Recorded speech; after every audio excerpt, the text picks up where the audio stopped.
Iya.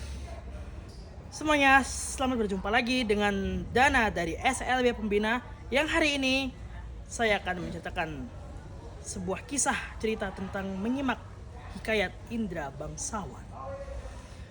Menyimak hikayat Indra Bangsawan.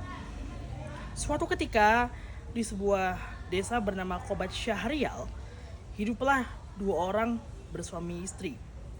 Yang satu bernama Indra Bungsu dan yang satunya lagi bernama Putri Siti Kendi. Nah, suatu ketika Indra Bungsu berkata pada istrinya, "Istriku, bagaimana ini? Sekarang tidak ada yang meneruskan kerajaanku. Aku berharap ada seorang putra yang akan meneruskan kerajaan ini," kata sang suami. Istrinya pun menjawab, "Benar, wahai suamiku. Sekarang bagaimana?" Akhirnya suaminya menyuruh rakyatnya untuk melaksanakan doa kunut dan bersedekah kepada fakir miskin. Lalu Allah Subhanahu wa taala mengabulkan permintaan mereka dan dikaruniai dua orang anak laki-laki. Namun sayang, yang tua lahir dengan panahnya dan yang muda lahir dengan pedang.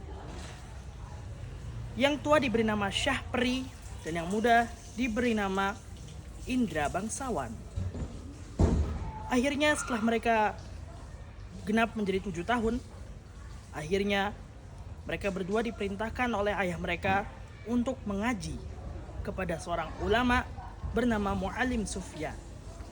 Selain mengaji, mereka juga mempelajari ilmu tafsir, ilmu hadis, dan juga ilmu fikih pun diketahui mereka.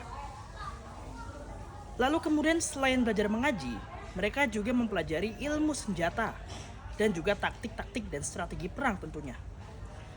Suatu ketika kedua orang tuanya bingung, siapa nih yang pantas untuk menjadi raja? Karena sama-sama kuat di antara mereka.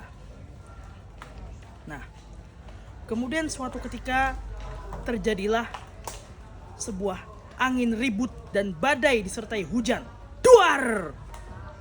Angin itu pun menyambar dan akhirnya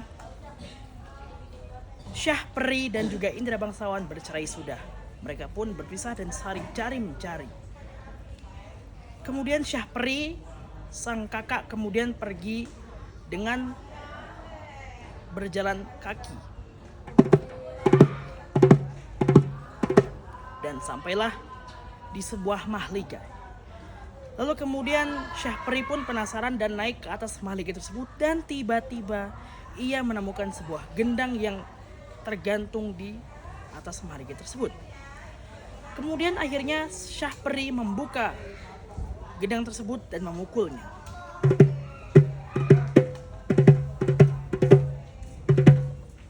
Kemudian ada seseorang yang melarangnya dan berkata, "Hei, jangan kau pukul gendang itu." Nah, Syahperi penasaran banget nih, kenapa dilarang gitu. Dan pas dibuka dan ditoreh, akhirnya ada seorang putri bernama Ratnasari beserta dayang-dayangnya. Ratnasari menceritakan bahwasanya dia dikurung oleh orang tuanya di gendang tersebut karena ada Garuda yang akan datang menyerang negerinya. Kemudian sedangkan sang adik Indra Bangsawan pergi menuju suatu tempat dan tersebutlah sebuah negeri, yakni Antah Berantah, yang dipimpin saat itu oleh Raja Kabir. Ia pun pergi naik ke sebuah kuda di atas kudanya tersebut.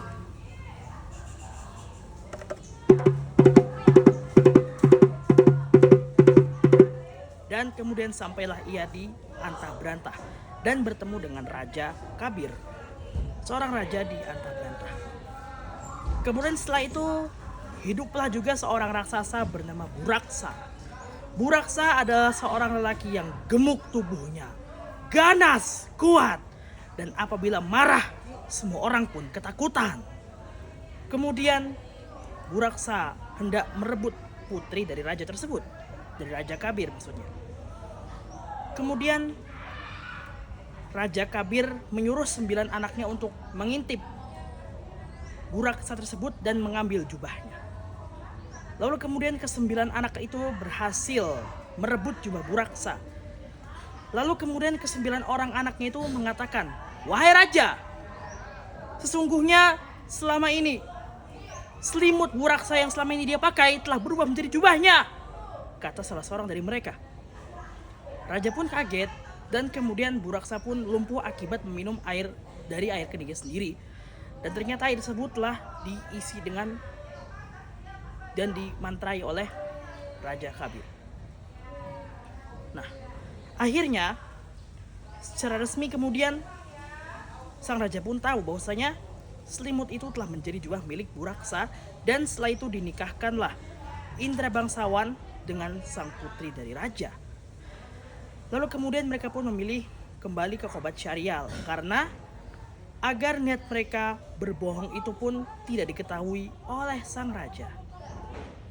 Oke, kesan dan pesannya adalah kita harus nantiasa berpegang teguh pada Al-Quran, karena Rasul bersabda, Al-mahiru fil Qur'ani ma'as-safaratil kiramil bararah. Barang siapa yang membaca Al-Quran dan mahir membacanya, maka niscaya kalian akan ditolong oleh malaikat yang mulia. Oke, sekian dulu untuk ceritanya. Bila ada fikir, mohon maaf bila ada kesalahan. Wassalamualaikum warahmatullahi wabarakatuh.